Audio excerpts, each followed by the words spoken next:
Hello student, let's read the question. The force responsible for upward conduction of water against gravity come from। नीचे हमें option दिए गए हैं और question के अंदर मेनली हमसे वाटर के बारे में पूछा गया है, यानी कि यहाँ पे मेनली हम बोल सकते हैं कि वाटर ट्रांसपोर्ट की बात हो रही है। वाटर ट्रांसपोर्ट तो की कॉन्सेप्ट वाटर ट्रांसपोर्ट है। वाटर ट्रांसपोर्ट के अंदर क्या देखने को मिलता है कि मान लीजिए ये कोई एक प्लांट है, इस तरीके से ये इस प्लांट का रूट वाला पोर्शन है और ये प्लांट का अपर पोर्शन है जिसमें कि लीफ प्रेजेंट है और ये बाहर वाला एटमॉस्फेयर है। तो देखने को ये मिलता है कि जो रूट है, रूट के आसपास जितनी भी मेनली यहाँ पे सोइल प्रेजेंट है इस तरह से, तो सबसे ज्यादा वाटर जो होता है वो मेनली सोइल के अंदर प्रेजेंट होता है। सबसे ज्यादा वाटर हमें प्लांट के अंदर या सोइल में अगर हम बात करते हैं तो कहाँ देखने को मिलता है? मेनली सोइल में देखने को मिलता है। तो हम बोलते हैं कि सोइल के अंदर मेनली जो वाटर पोटेंशियल है, वाटर पोटेंशियल वो हाई होता है।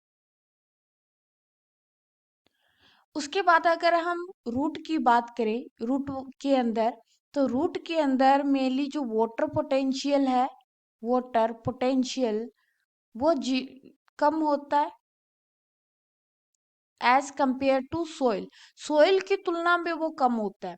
और अगर हम रूट के और ऊपर जाएं, यानी कि स्टेम की बात करें, तो स्टेम में भी जो वाटर पोटेंशियल है WP, या हम इसको साई पी भी लिख सकते हैं, साई W लिख सकते हो। तो ये वाटर पोटेंशियल इस रूट वाले वाटर पोटेंशियल से कम होता है। और लीफ के अंदर मेनली सोल्यूट बहुत ज्यादा प्रेजेंट हो जाते हैं क्योंकि सारे सोल्यूट यही इकट्ठा होते रहते हैं और वाटर बिल्कुल ही कम हो जाता है। तो वाटर पोटेंशियल जो है वो लीफ में बिल्कुल कम हो जाता है। और अगर हम बात करें ऊपर वाली साइड में एटमॉस्फेयर प्रेजेंट है,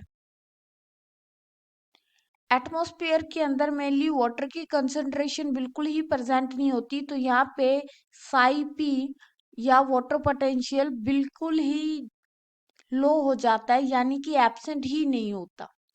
तो अब क्या होता है कि प्लांट के अंदर हमको एक कॉमन प्रोसेस देखने को मिलती है और उसका नाम है ट्रांसपिरेशन। ट्रांसपिरेशन मीन्स वाटर की जो लीफ है, प्लांट की जो लीफ है, उसके थ्रू वाटर का लॉस होना, लीफ के थ्रू वाटर का लॉस होना, उसी को हम बोलेंगे ट्रांसपिरेशन। तो होता क्या है कि ट्रांसपिरेशन के कारण जो लीफ के अंदर मेनली वाटर है वो ऊपर की तरफ जाना शुरू कर देता है और लीफ जो है फिर वो नीचे से वाटर को खींचना शुरू कर देती है।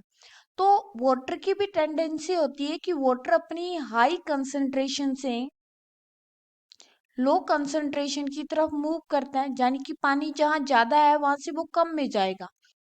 तो वाटर ज्यादा मेनली सॉइल के अंदर प्रेजेंट है और कम जो है वो लीफ के अंदर या एटमोस्फेयर के अंदर प्रेजेंट है।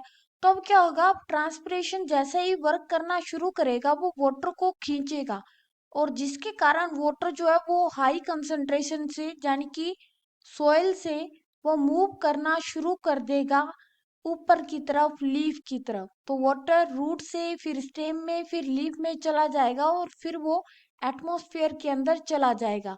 तो इस तरह से अपर डायरेक्शन के अंदर वाटर का ट्रांसपोर्ट होगा। तो अगर हम हमारी ऑप्शन देखें तो पहला है ट्रांसपिरेशन जो कि सही है। सेकंड ट्रांसलोकेशन, इसमें फूड को ट्रांसलोकेट किया जाता है ना कि वाटर को। थर्ड रेस्पिरेशन नहीं। फोर्थ फोटोसिंथेसिस नहीं। तो करेक्ट आंसर जो है वो है A. Hope you understand it well. Best of luck. Thank you.